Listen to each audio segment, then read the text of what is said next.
Hey, what's up folks? This is Keith and you're watching Barber's Auto Help. Today I've got this '05 Hyundai Sonata here with a 2.7 liter V6 in it, and I'm going to be going over filling and bleeding the cooling system. Let's go ahead and get into it. So on this vehicle, I just replaced the radiator and the thermostat on it, so it's completely empty. It doesn't have any coolant in it whatsoever. And in order to fill and bleed it, I'm going to be using this tool here. This is a, I forget the name of it. It's like a quick fill funnel, something like that. They're available all over the place. I'm sure you can get one off of Amazon if you shop on Amazon. But it comes with different attachments so that you can funnel your coolant into your fill neck here, and that one fits just right. It's nice and snug there. I'm just going to put my funnel on, and then I'm going to proceed to add some antifreeze to it. We're going to go ahead and add a 50-50 mixture of antifreeze and water into the bucket here. Now, you want to use whatever your manufacturer recommends to use as far as the type of coolant that you're supposed to be using there. This isn't necessarily the type of coolant that Hyundai recommends here. It's an aftermarket product that I chose to use for this vehicle here. However, I would suggest always going with what the manufacturer recommends. So you can see we're filling it up and we're getting the air out of it. The vehicle's not running right now, by the way, as you can tell. I'm just going to let that bleed down. Just add a little bit more to it.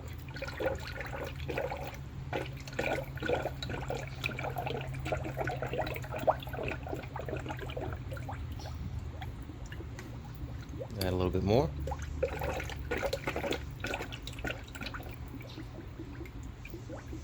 And let that bleed down. Alright, so we got it filled up and it quit burping down. You see our water level is about right there. What I'm going to do now is I'm going to go ahead and start the vehicle and let it run and let it burp itself out. What's going to happen is the vehicle is going to get to operating temperature, the thermostat is going to open up, and then coolant is going to start flowing through the system, and that's going to bring the excess air inside the system, maybe in the engine or the heater core, back up to the radiator here and allow that air to be burped out.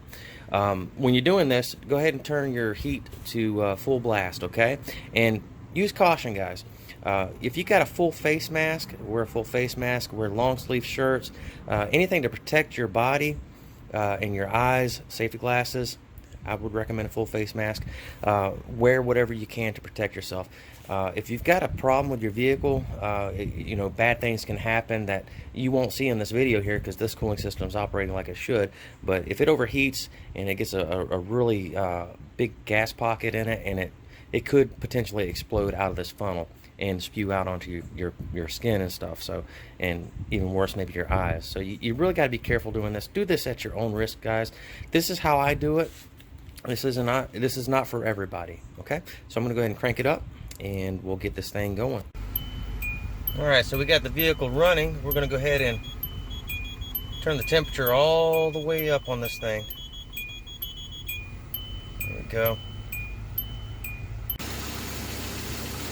All right, so now we got it running, as you can see, and we're just going to monitor it and make sure everything's going well. Make sure that your water level is at least right there where you see the water level. And what you're going to see is you're going to start to see air bubbles come out whenever the vehicle warms up enough and that coolant starts to flow. And the water level may drop a little bit. When the water level drops, you want to add a little bit more coolant to your bucket here, or your funnel here. So let's go ahead and check our temperature here. And that one's 96, and that's your upper radiator hose. And let's check the temperature of the lower radiator hose. That one's 95. So we just started it up. It's going to take a little bit to actually get it to get up to temperature. So we're going to let it sit here and idle for a little bit, let it get up to temperature. You can see here we're starting to get some air bubbles out of it. Things are starting to happen.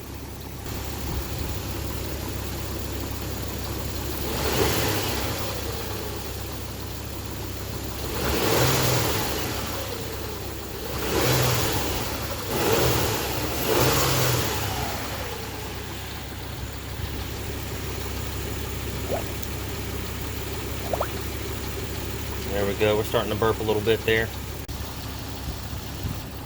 Alright, so it's been running for maybe about 5 minutes. You can see it's still continuing to burp out. And you notice that the water level is actually coming up just a bit. Usually what happens after it starts to heat up is that water level will come up a considerable amount, maybe even up to here, and then you'll get one good burp out of it, and the water level will drop, and then you'll have to add some water to this.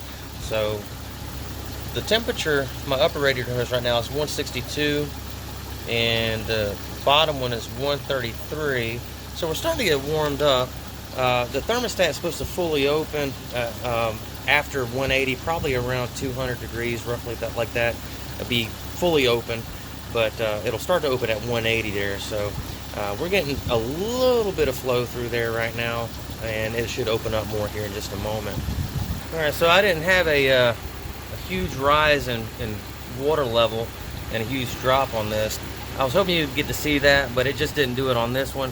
Anyway, my cooling fans just came on their own. I can feel nice hot air is coming through those cooling fans. So the AC is not on. So all that hotness is coming from the coolant inside the radiator, and there's no cool spots. It's hot all the way over there, it's hot all the way over here.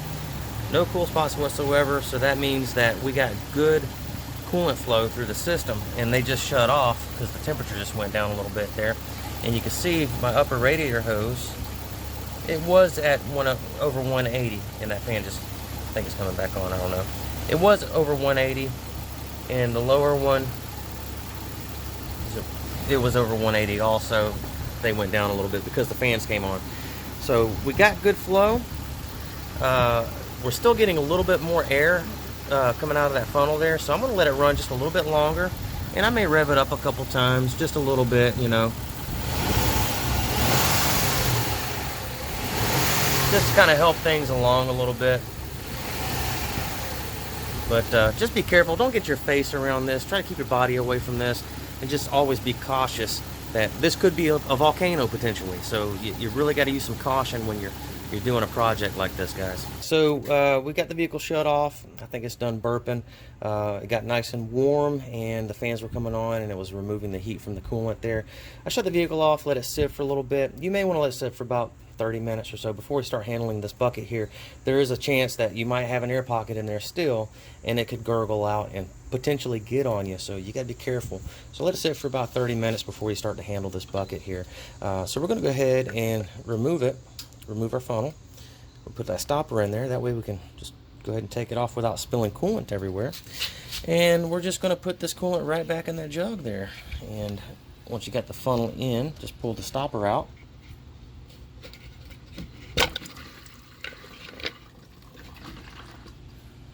There.